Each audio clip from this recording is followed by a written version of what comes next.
Hi guys, I'm Manasseh Kurioro Otieno, an architect by profession. I've been doing it for over 10 years right now. Welcome to Meet the HR Show. Yes, there you have it guys. That is Manasseh, the architect, right here in Meet the HR. I know you have lots and lots of questions, so let's dig right into it so that you can get to know more about being an architect. So thank you for being here, Manasseh. Thank you so much. Tell us, why architecture? Architecture is a language of art. It's a language of science. Yeah. And it's more of having a concept that you're bringing into life in terms of design and implementation on the ground. Yeah. So out of all the courses that you could have pursued, or probably your parents wanted you to go for, what was most appealing about being an architect that drew you in? Basically, it's more of the creativity side.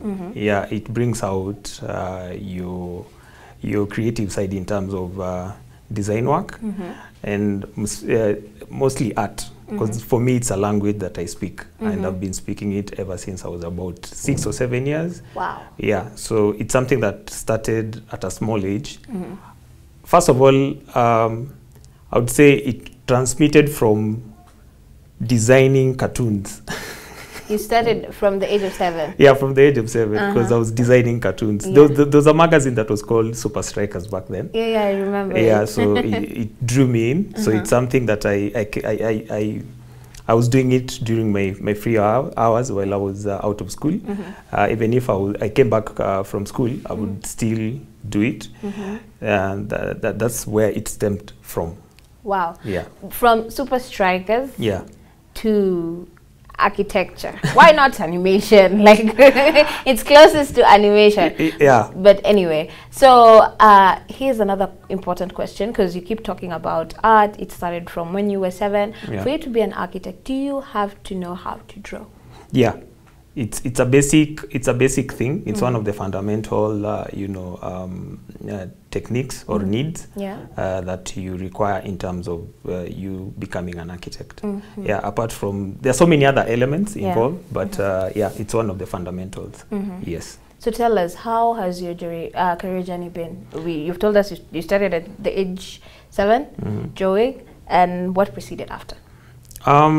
Basically, from art, in terms of designing cartoons, there was this one time I visited a friend of mine, and in their house I found some drawings, some houses that were drawn, that were hand drawn. So I was very interested into that. I was drawn into the picture that I saw. And thereafter I asked that friend of mine, I asked him, so who has done these drawings? Then he was like, that's my brother. And I was like, is it a course? Is it something that people can just, come out of the blues and start doing? He was like, no, it's a course. Yeah, he's studying architecture at JKUAT at that time. Wow. Yeah, so he was my primary friend at that time. Yeah, Robert Achuti. I know it's been a while. Yeah, but yeah, that's where it started from.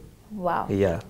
Yeah. So from there, I grew and started inquiring about it, and now from there, I gained more interest. So getting into class 8, after I was done with it, then I said, this is what I want to pursue. Yeah. So by the time you were done with class 8, you were like sure 100%. Yeah, like, this is what I want to do. Yeah, I was super committed into getting into architecture. Yeah. Wow, you're so lucky. By the age of class 8 is age of around 13, 14. 12. Yeah, 13, yeah, you're already sure of what you want to do, which is actually a big deal. Yeah, yeah. Then after completing your class 8? Then after completing my class 8, I went to high school. Then now from high school, now from there, that's when I decided now to get into research, and I was doing more research every single time, especially while I was around Form 2. Form 2 now I was super serious about it. Yeah, so I kept asking around, kept talking to people. Yeah, so luckily I found a friend of mine who introduced me to it, and he told me all the components and what is required in terms of studies and what you're supposed to do so that you can get to architecture school. Yes. Then I'm assuming you got into school, right? Yeah. You pursued your passion further. Yeah, I pursued it, pursued it passionately. But at that time, you know, when you're getting into class, you're getting these T-squares and, you know, things like that. Yes. Then from there, it started, you know, gradually. Then from there, I kept enhancing my skills more and more.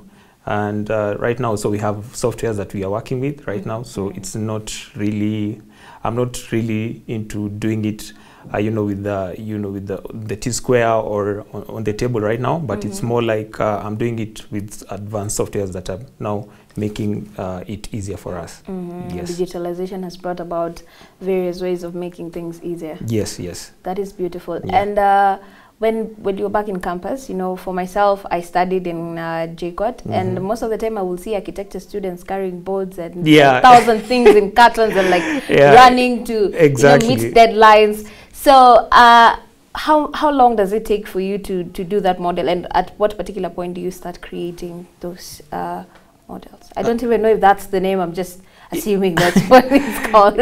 Yeah, there's basically, first of all, there's what we call drafting. Like you need to have like a sketch and something that, you know, the design in mind. It's like you're having a picture about it, then you get into drafting, then after drafting, now you do the modeling. Now you get into the 3Ds, yes, in terms of your design. So that's, it's like basically the 3D aspect of it, it's what, it's an actualization of the design. It's like you're bringing it into life, and so that people can have a view of your idea and the picture that you're having at the back of your mind. Yes. Yes. And how would you describe a day in an architect's life? Crazy. Just not crazy. Crazy, lots of sleepless nights, and because for me, basically, I'm a night owl. I work during the night. I think my mind is super creative during the night. Yeah, that's the time I get my creative side becomes, you know, activated. So I assume. So yeah, it's a crazy life. It's a crazy life. Yeah. And after completing campus, did you get employed, or did you start your own thing? Basically, first of all, I went to attachment. I was in Mombasa. Then from there onwards, I came back to Nairobi. Then I worked under a registered architect. Now from there, I got the skills. I got everything that was being required. And one of the few things that drove me now into, you know, practicing it fully, it was based on my mom's, you know, she wanted me to stay in Nairobi at that particular time, but I didn't want to stay in Nairobi. I wanted to try some other town, to explore more, and that's the time I came back to Nakuru. And that's now I started doing it on my own over here. Yes. And how has that journey been like for you? Like how do you source your clients? Do you think architecture is actually a marketable course? Yeah, first of all, it's a marketable course, a very lucrative one, but you need to have patience, and you need to have you know, some, I would say, customer skills in terms of talking to clients. You need to be also you know, honest, and you need to speak your mind, and sometimes it's hard, but yeah, it comes with that. But at the same time, I would say it's a good course. Yeah, because at the moment I haven't been employed for about 10 years right now. I've been doing it on my own. Yeah, so it's a good thing. It's my livelihood. It's what I live for, and and yes, it's a good thing. Wow. Yeah, it's a nice course. I will not discourage someone from doing it. If you want to pursue it, kindly go for it. Don't look down. Don't feel like you know, it's a bad thing, or it's a bad career. But it takes time. It takes time to build your portfolio. Then again, with clients, for me, basically, it's about referrals. Yeah, I work after I've done work for someone, then I get referrals, and that's how my portfolio has been has been growing ever since. Yes. By doing a good job. Yeah, by doing a good job. So whatever job you get to do it to the best of your ability, so that you can get referrals. Exactly. Nothing comes easy. Yes, yes. That is beautiful. Yes. And when it comes to architecture, or when it comes to practicing it, do you need a permit or a license for you to yes, you need a license. You need a practicing license. You need to be registered. Yes, it's a requirement. Yeah, so that you can have a license to practice by law. Yes, so there are bodies that are mandated to, you know, that are the professional bodies that are mandated to provide those you know, registrations and permits. So yes. So what happens if you like practice without the permits? Basically, you need to have a certification of a registered architect who is established. Yeah, who the one who can supervise your work, and the one who can you know, sort of, I would say, it's like having a stamp or placing a stamp on your design. Yes, yes, yes. So it is important. Yeah, it is important. Okay. Yes, yes, yeah.